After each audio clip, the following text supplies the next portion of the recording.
let's turn now to exploring the Shema, discussions on the issues of Trinity, and we'll take the last 20 minutes or so of our study to look at this, 15 minutes or so. This one actually won't be very long. As I was researching all the verses for this week, they're not extremely difficult to understand the position. So let me take the first 5 minutes. These videos are usually broken up into 5 short video shorts that I upload to YouTube, and then I put them all together as one long video at the end of the week. So in part 1 of 5, let me take the first, I think like 5 or 6 minutes, and let me read by review something that I brought up almost a year ago. I'm looking at my schedule of when I presented this, and this is just a review of when we're approaching this idea of Trinity, and we're talking about how mysterious it is. We have to remind ourselves and be reminded that the nomenclature, that the verbiage, that the wording of the Bible was penned by authors who had a Hebraic worldview. And as such, it doesn't always neatly conform to the Greco-Roman or even 21st century modern philosophical worldview that we would hope it does. And so sometimes there are what seem like contradictions in the Bible, paradoxes.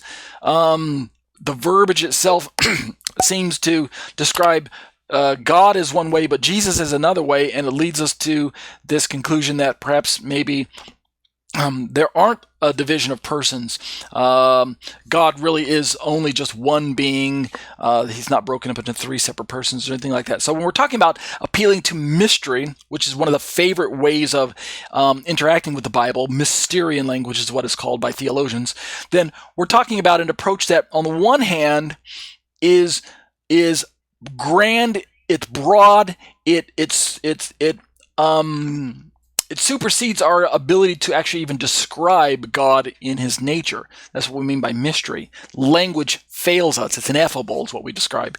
On the other hand, it's mysterious simply because God allowed the writers of the New Testament to pen their words in a certain proprietary way, a way that's not conducive to, say, philosophical discussions, but it's conducive to a representation of the truth from God's perspective. So God was pleased with the way the Bible turned out, but for us moderns, we read it and we're like, that just doesn't make a lot of sense to me logically. So with that being said, let me read something from Dr. James Anderson that I talked about almost a year ago. It was actually back in March of 2020.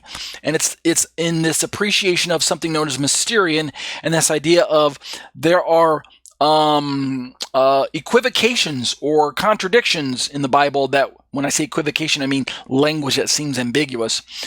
And yet the Bible has been left for us to examine using this, what seems like equivocations, and some of it is, meaning it's not written in the way that we would prefer it to be, and so it comes across as an equivocation to us, right? When we say Jesus is God, do you mean that Jesus is a being known as God, or Jesus is the person known as God? Well, depending on how you define that word God, you're either going to have an agreement or a disagreement to the phrase Jesus is God. You understand what I mean? So if in example A, Jesus is God means that Jesus is the being known as God, well, then most of Orthodox Christianity is going to affirm that Jesus is God and agree with that. Jesus is the being known as God. Amen. Yes, that's true.